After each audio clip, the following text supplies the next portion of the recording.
Almighty Allah, the most beneficent and the most merciful. Assalamu alaikum 10 class. How are you all? Okay ji, let's start.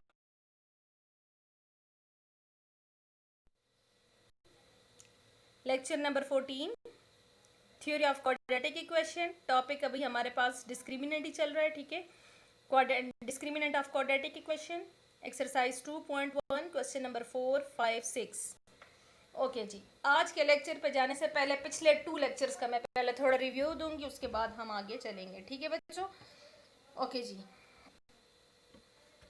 Lecture number 12 में हमने exercise 2.1 की base पढ़ी थी. Exercise 2.1 में basic topic हमारे पास discriminant आ रहा है. उससे रिलेटेड मैंने आपको टेबल बताया था कि उसमें 3 केसेस होते हैं नेचर रूट्स के, कि अगर रूट का आंसर सपोज दैट डिस्क्रिमिनेंट का आंसर आ जाता है, किस तरह का आता है. प्लस आता है, माइनस आता है, परफेक्ट स्क्वायर आता है, नॉन परफेक्ट स्क्वायर आता है, जीरो आता है, नॉन जीरो आता है. तो उसके मुताबिक आप लोगों ने उसके मुताबिक उसका आंसर लिखना होगा, उसके मुताबिक उसका केस मेंशन करना होगा, ठीक है. अच्छा, तो लेक्चर नंबर 13 में हमने किया था, उससे रिलेटेड क्वेश्चंस किए थे. लेक्चर नंबर 12 में तो मैंने साथ साथ में एग्जांपल्स भी करवाई थी, लेकिन लेक्चर नंबर 13 में हमने क्या किया था कि उसमें question number 1, question number 2 and question number 3, कुछ पार्ट्स क्लास वर्क थे, कुछ पार्ट्स होमवर्क थे. उसको डिटेल में हमने किया था कि पहले क्वेश्चन में हमने डिस्क्रिमिनेंट फाइंड किया था, दूसरे वाले क्वेश्चन में हमने नेचर रूट बताया था, तीसरे वाले क्वेश्चन में हमारे पास के की वैल्यू फाइंड करनी थी, ठीक है. क्योंकि क्वेश्चन अच्छा, आप इस वाले क्वेश्चन में हमने क्या करना है, क्वेश्चन नंबर 4, 5, 6, ये भी बिल्कुल अगर आप लोगों ने क्वेश्चन नंबर 1, 2, 3 समझा है तो 4, 5, 6 उन्हीं का मिक्सचर है. ये क्वेश्चन नंबर 2 जो है तो क्वेश्चन नंबर 1 के साथ रिलेट है, क्वेश्चन नंबर 3 2 के साथ रिलेट है, 4 वाला 3 के साथ रिलेट है. इस तरह ये सारे क्वेश्चन एक दूसरे के साथ रिलेट्स हैं. सारे समझ में आ गई ये बात. तो इसीलिए आज ये 14 वाला लेक्चर सुनने से पहले आप लोगों ने लेक्चर नंबर 12 और 13 समझना है, उसके होमवर्क करने हैं, उनकी प्रैक्टिस करनी है, देन लेक्चर नंबर 14 पे आना है, ठीक है. ओके जी, क्या कहा जा रहा है, determine whether the following quadratic equation have real root, if so find the roots. देखें ये इस क्वेश्चन को देखें आप लोग, ये बिल्कुल क्वेश्चन नंबर 3 की जैसा है, या क्वेश्चन नंबर 2 जैसा है, यूं समझ लेना. कहते हैं determine whether the following quadratic equation have real root, if so find the roots. क्या मतलब हुआ कि हमने सबसे पहले क्या करनी है, क्वाड्रेटिक इक्वेशन का रियल रूट का कहाँ से पता चलता है, डिस्क्रिमिनेंट से पता चलता है ना. तो इसके लिए हमने पहले डिस्क्रिमिनेंट फाइंड करना होगा. अगर डिस्क्रिमिनेंट का आंसर ग्रेटर देन 0 आता है, मैंने आपको बताया था ना कल वाले लेक्चर में, लेक्चर नंबर 13 में, कि जिसका आंसर ग्रेटर देन 0 होता है डिस्क्रिमिनेंट का आंसर, तो वो रियल रूट होता है, और जिसका आंसर लेस देन 0 होता है यानी नेगेटिव होता है, तो दैट इज वो क्या होता है, वो इमेजिनरी रूट होता है. इस क्वेश्चन के 3 पार्ट्स हैं. तो आप लोगों ने क्या करना होगा कि डिस्क्रिमिनेंट फाइंड करना होगा, और अगर उसका आंसर 0 आ जाए, सॉरी ग्रेटर देन 0 आ जाए, तो फिर उस इक्वेशन को लेकर आप लोगों ने सॉल्व भी करना है. अगर इमेजिनरी आ जाए तो वहीं पर स्टॉप करना है, उधर स्टेटमेंट दे देनी है, लेकिन इधर इन क्वेश्चन में तीनों का हमारे पास रियल रूट आ रहा है. चल के आगे करेंगे तो ज़्यादा समझ आएगी.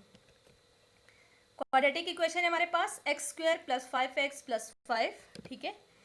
Solution compare with standard form. जारी बात है हमने रियल रूट फाइंड करना है, तो रियल रूट कैसे फाइंड होगा, डिस्क्रिमिनेंट के, तो ये b² - 4ac. तो उसके लिए हमने गिवन क्वाड्रेटिक इक्वेशन को पहले हमने क्या करना होगा, कंपेयर करना होगा with standard form of quadratic equation के साथ. That is the standard form of quadratic equation, x² + bx + c = 0. a की वैल्यू क्या है, 1 है, b की वैल्यू 5 है, c की वैल्यू भी.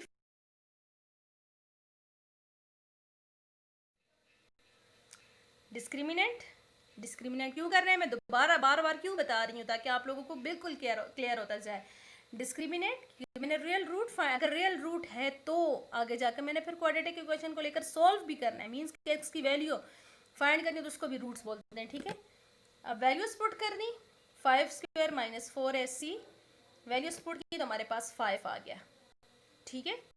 अब मुझे बताएं, खुद बताएं कि 5 हमारे पास ग्रेटर देन 0 है ना, तो that is the real root. ये क्या है, रियल रूट है. क्वेश्चन में बताया हुआ है ना कि आप लोग पहले रियल, अगर इसका आंसर रियल रूट आ जाता है तो फिर आगे आप लोगों ने क्वाड्रेटिक इक्वेशन को लेकर सॉल्व भी करना है।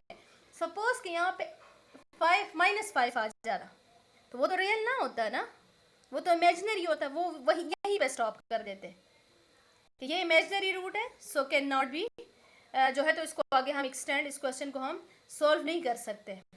वैसे तो कर तो सकते हैं, लेकिन इस कंडीशन क्योंकि हमें क्वेश्चन में बताया हुआ है कि रियल है, रियल रूट आ जाए तो फिर आगे क्वेश्चन को भी सॉल्व करें। तो देखें, ग्रेटर देन 0 आ जाए तो वो रियल होता है, और लेस देन 0 आ जाए तो वो हमारे पास क्या होता है, इमेजिनरी होता है। लेकिन अगर 5 की जगह 0 आ जाता है तो 0 भी तो रियल नंबर है, तो फिर भी हम उस क्वेश्चन को सॉल्व करते हैं। देखें आगे मैंने लिखी हुई है स्टेटमेंट, ये रियल रूट है, ठीक है। So here the equation has real root.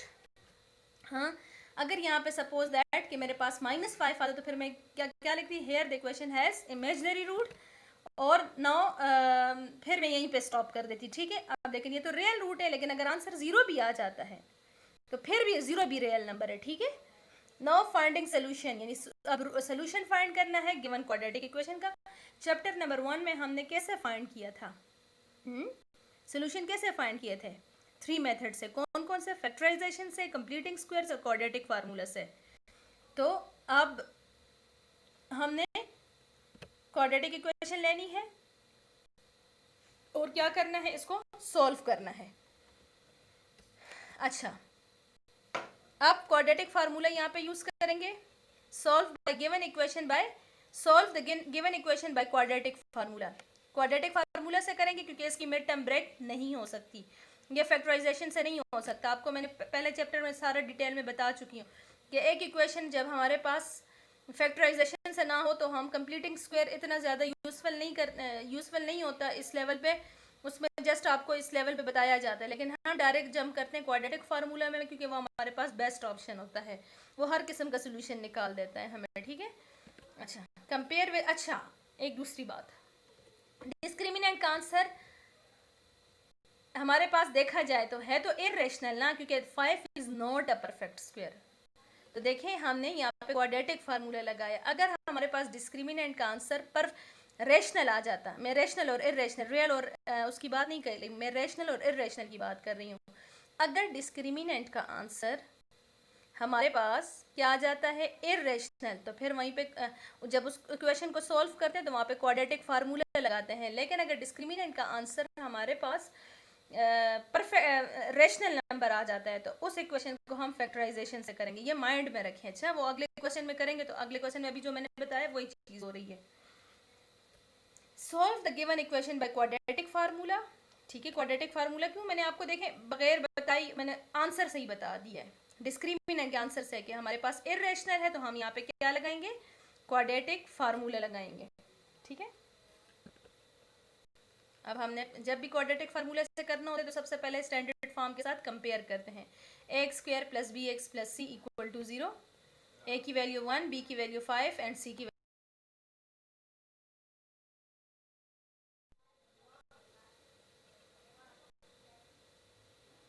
Using quadratic formula, that is the formula minus b plus minus under root b square minus 4ac divided by 2 है, ठीक है। इसमें वैल्यूज पुट कर दी, -5 अपनी जगह पे, माइनस अपनी जगह पे, बी की वैल्यू 5 है, प्लस माइनस बी की वैल्यू क्या है 5, और बी का स्क्वायर है तो हमने स्क्वायर ले लिया, -4 इंटू ए की वैल्यू 1 है, और सी की वैल्यू, और ये तीनों आपस में मल्टीप्लाई हो रहे हैं, और डिवाइडेड बाई 2 इंटू 1, -5 प्लस -5 का स्क्वायर क्या है 25, and 4 1s are 4 and 4 5s are 20 divided by 2, तो ये हमारे पास आ गया। अब 5 हमारे पास क्या है, नॉन परफेक्ट स्क्वायर, तो दैट इज द आंसर।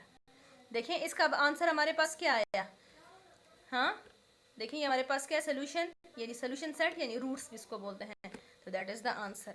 जब हमारे पास अगर डिस्क्रिमिनेंट का आंसर इमेजिनरी आता तो हम वहीं पे स्टॉप कर देते हैं। मैं बार बार इस वजह से कह रही हूँ कि रियल और इमेजिनरी का आपको फर्क हो, ठीक है। चलें जी अगले क्वेश्चन पे चलते हैं।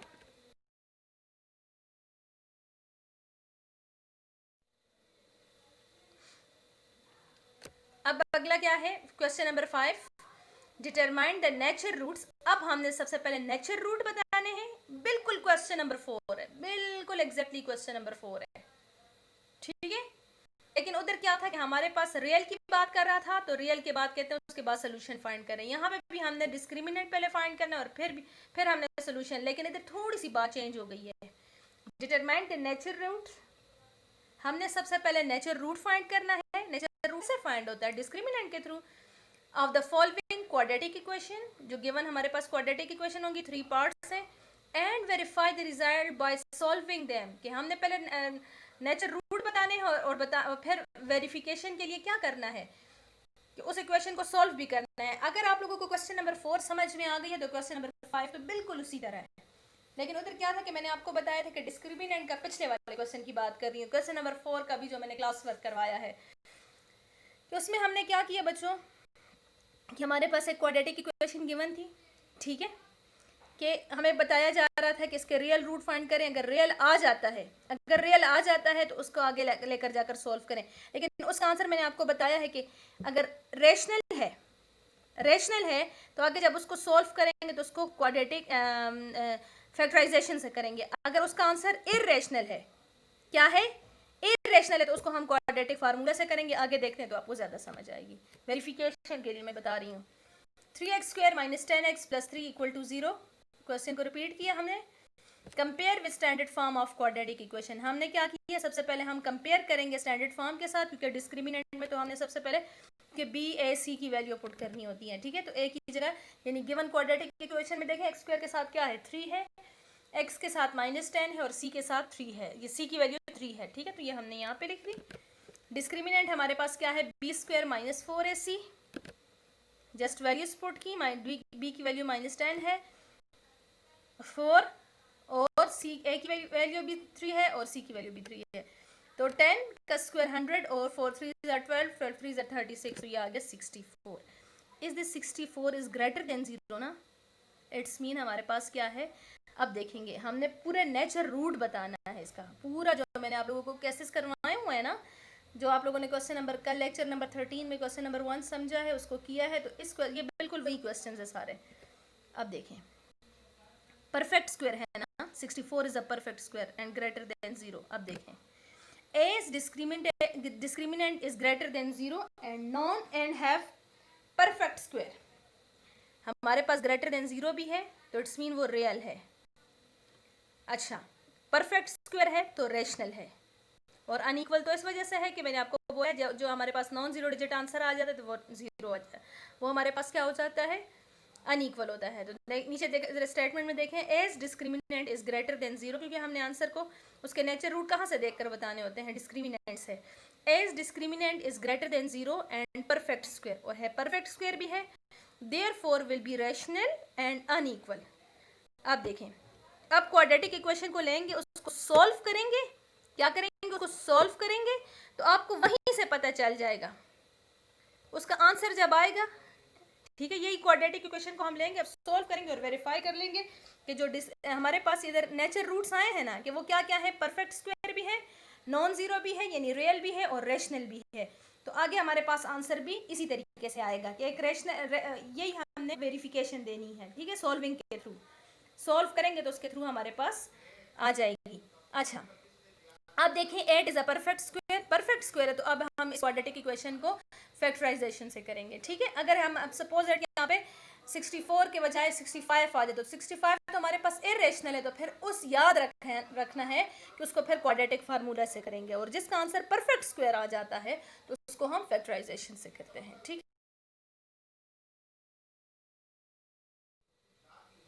ओके जी, अब हम करेंगे, ओके जी, देन अब प्रूफ देंगे, क्या करेंगे, वेरीफाई करेंगे तो प्रूफ करेंगे।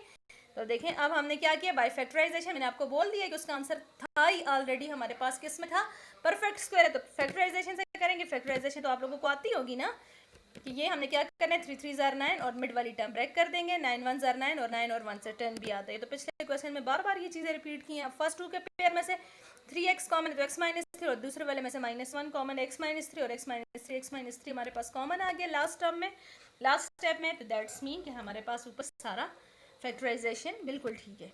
x -3 3x -1, x -3 = 0 and 3x -1 = 0, क्योंकि एक देखें, एक x की वैल्यू 3 आई और दूसरे वैल्यू हमने देखे जरा 3x -1 = 0 का देखें, 1 उस साइड पे जाएगा तो पॉजिटिव हो जाएगा और 3 उस साइड पे जाएगा तो डिवाइड हो जाएगा। अब देखें, बात प्रूफ हो गई कि नहीं। पीछे हमारे पास अब देखें 3 और 1/3 हमारे पास क्या है, रेशनल है कि नहीं है, हाँ रेशनल है ना, क्योंकि p/q की फॉर्म है और 3 भी हमारे पास रेशनल है। दूसरा क्या था कि हमारे पास रेशनल भी आ गया और ग्रेटर देन 0 भी आ गया, ठीक है। ये देखें, as 3 and 1/3 are rational and unequal, so result is verified. समझ आ गई होगी उम्मीद है, ठीक है। तो आपके पास जिस तरह के रूट का आंसर होगा उसी तरीके से आपके पास आंसर प्रूव करके आंसर भी आएगा। क्लियर? ओके जी, इससे रिलेटेड 2 पार्ट्स होमवर्क। अच्छा, इसका क्वेश्चन नंबर, इसका पार्ट 2 भी मैं करवा रही हूँ खुद ही। इसका जस्ट पार्ट 3 होमवर्क है। x² - 6x + 4 = 0। Compare with standard form of quadratic equation. इसको भी हम वेरीफाई करेंगे, लेकिन इसका पहले नेचर रूट बताएंगे। नेचर रूट जिस तरह का होगा उस आंसर भी उसका उस तरह का आता है, उस यानी सॉल्व करके, ठीक है। ये वैल्यूज लिखी। डिस्क्रिमिनेंट हमारे पास क्या आ गया, b² - 4ac। इसमें जस्ट वैल्यूज पुट की, ये 20 आ गया। अब क्या 20 हमारे पास परफेक्ट स्क्वायर है, यानी ऐसा टेबल, ऐसा नंबर सोचे जिसको 2 टाइम मल्टीप्लाई करने से 20 आता हो। 20 तो नहीं आता, 10 2s आता है, लेकिन हमारे पास स्क्वायर परफेक्ट स्क्वायर तो नहीं है, लेकिन ग्रेटर देन 0 है। As discriminant is greater than 0 and non perfect square, therefore will be irrational and unequal. और अब इसका आंसर भी इररेशनल में आएगा, इसका आंसर भी हमारे पास इररेशनल भी आएगा, ठीक है। ग्रेटर देन 0 तो होगा, ठीक है, सॉरी अनइक्वल होगा आंसर, लेकिन उसका आंसर जब इसको सॉल्व करेंगे तो उसका आंसर इररेशनल होगा। लेकिन मैंने आपको बोला है पिछले क्वेश्चंस में ना कि जिसका आंसर हमारे पास इररेशनल आ जाता है, यानी नॉन परफेक्ट स्क्वायर, तो उसको हम किससे करते हैं, क्वाड्रेटिक फार्मूले से सॉल्व करेंगे गिवन को। ओके, प्रूफ देंगे हम, क्वाड्रेटिक फार्मूला लगाया, ठीक है। सिंपली आप लोगों ने यहाँ पे वैल्यूज पुट करनी है, ठीक है। सबसे पहले स्टैंडर्ड फॉर्म के साथ कंपेयर करना है और फिर सिंपली वैल्यूज पुट करके हमारे पास ये आ जाएगा, ठीक है। ये आ गया हमारे पास 6 + -√20 डिवाइडेड बाई 2, और 20 is not a perfect square. 2 2s are 4, 4 5s are 20, तो 2 का स्क्वायर हमने ले लिया। अब 2 से अंडर रूट कट जाएगा तो 2 बाहर आ जाएगा और 5 भी हमारे पास रह जाएगा अंदर। अब 2 और 6 में से क्या कॉमन है, 2 कॉमन है, तो हमारे पास अंदर 3, 2 3s are 6 और अंडर रूट 5 रह जाएगा। 2 2 के साथ अब कैंसिल हो जाएगा, तो देखिए हमारे पास क्या आ गया, 3 + -√5।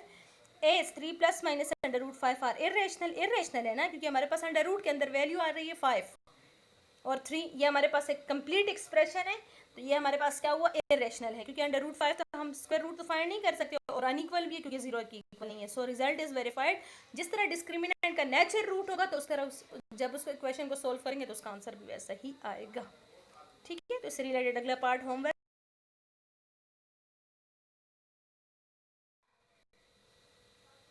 Question number 6, for what value of k the roots will be the roots of the following equations are। सबसे पहले हम रियल के लिए करेंगे एक इक्वेशन को, और उसी को फिर इमेजिनरी के लिए भी करेंगे। अच्छा जी, बताने का मकसद क्या है कि अब k की वैल्यू हमने पहले पिछले क्वेश्चन नंबर 3 में हमने कल वाले लेक्चर में कि हम k की value just equations are equal के लिए कर रहे थे कि डिस्क्रिमिनेंट को इक्वल टू 0 कर रहे थे। अब रियल और इमेजिनरी के लिए करेंगे। रियल कब होता है, जब वो इक्वल टू 0 होता है या ग्रेटर देन। देखिए, एक रियल रूट कब रियल रूट होता है, सुने जरा, b² - 4ac = 0 या ग्रेटर देन 0 हो। और इमेजिनरी रूट कब इमेजिनरी होता है, जब डिस्क्रिमिनेंट हमारे पास लेस देन 0 होता है, ठीक है। तो ठीक है, सबसे पहले हम रियल के लिए करेंगे। ये पहली हमारे पास 2x² + 3x + k की वैल्यू फाइंड करनी है, ठीक है। Compare with standard form of quadratic equation. हमने सबसे पहले a की वैल्यू 2, b की वैल्यू 3 एंड c की वैल्यू k है व्हेन रूट्स आर रियल। अब रियल के लिए क्या होगा, then b² - 4ac greater than or equal to 0। एक रूट कब रियल होता है, जब वो, या उसका आंसर 0, 0 भी तो रियल नंबर है ना, जब डिस्क्रिमिनेंट का आंसर 0 आ जाता है या उससे अबव वैल्यू आ जाती, तो वो हमारे पास क्या होती है, रियल होती है। ये सारा, इसमें सारा जितना भी पिछले जितने भी क्वेश्चंस किए, ये सारे क्वेश्चन का मिसलिनियस है, ठीक है। ये सारे क्वेश्चन इसके अंदर आ जाते हैं कि b² - 4ac greater than or equal to 0 क्यों लिया, क्योंकि जब हमारे पास रूट्स रियल होता है तो या तो वो हमारे पास इक्वल टू 0 होगा या वो ग्रेटर देन 0 होगा, ठीक है। तो अब इसमें हमने सिंपली ओके जी, अब दोबारा से मैंने रिपीट किया, इसमें वैल्यूज पुट कर दी, तो हमारे पास आ गया 9 - 8k greater than or equal to 0। अब 8k को उधर लेकर जाएंगे, ठीक है, तो हमारे पास पॉजिटिव हो जाएगा। अब मुझे k की वैल्यू चाहिए, तो 8 को क्या कर दूंगी, के को फ्री कर दूंगी तो 8 और के आपस में क्या हो रहा है, मल्टीप्लाई हो रहे हैं, तो इधर आकर डिवाइड हो जाएगा। इसको तो पहले मैंने फॉर्म में कर दिया। ऊपर वाला देखें जरा, second last step, 9 is greater than or equal to 8k, तो इट्स मीन 9 बड़ा है और 8k छोटा है, तो हमने यूं इस फॉर्म में कर सकते हैं, यानी 8k is less than equal to 9, यानी उसको मैंने थोड़ा अरेंज करके लिख दिया है। अब 8 उधर जाएगा तो डिवाइड हो जाएगा, क्योंकि मुझे k की वैल्यू चाहिए। ये आ गई। ये किसके लिए आई हमारे पास, रियल के लिए आई। अब इमेजिनरी के लिए करेंगे। When roots are imaginary then, तो क्या होगा, लेस देन 0 होगा। इमेजिनरी कब होता है, एक आंसर जब किसका, डिस्क्रिमिनेंट आंसर अगर नेगेटिव आ जाता है, यानी लेस देन 0। लेस देन 0 का क्या मतलब होता है कि हमारे पास एक आंसर जब लेस देन 0 आ गया तो दैट्स मीन कि वो क्या होगा, कि वो इमेजिनरी रूट होगा। ठीक है, इसलिए लेस देन, इसलिए हमने क्या लिया, लेस देन 0 लिया। सिंपली वैल्यू पुट कर दी, आगे एड इन के ऑन बोथ साइड। सारी बात है, मुझे के को पहले पॉजिटिव बनाने के लिए 8k उस साइड पे लेकर जाऊंगी तो पॉजिटिव हो जाएगा, तो हमने क्या कर दिया, एडिंग कर दी, ये आ गया। ठीक है, अब मुझे के की वैल्यू चाहिए। अच्छा, और इट्स मीन 9 छोटा है, 8k बड़ा है। क्या हम यूं कर सकते हैं, यानी 8k बड़ा है तो 9 छोटा है, यानी 8k इज ग्रेटर देन, ऊपर वाली और ये वाली इक्वेशन सेम है, लेकिन उसको मैंने थोड़ा रेंज फॉर्म में कर दिया है। डिवाइडिंग 8 ऑन बोथ साइड, 8 को इधर लेकर आए तो दैट्स मीन कि ये हमारे पास इमेजिनरी के लिए है। किसके लिए है, इमेजिनरी के लिए है। क्लियर। अब डायरी नोट कर लें आप लोग। डायरी है exercise 2.1, question number 4, 5, 6, remaining parts हैं 2-3 पार्ट्स ही हैं। ठीक है, ज़्यादा नहीं है, तो ये आप लोगों का होमवर्क है। उम्मीद है समझ आ गई होगी। बेस्ट ऑफ लक, अल्लाह हाफिज़।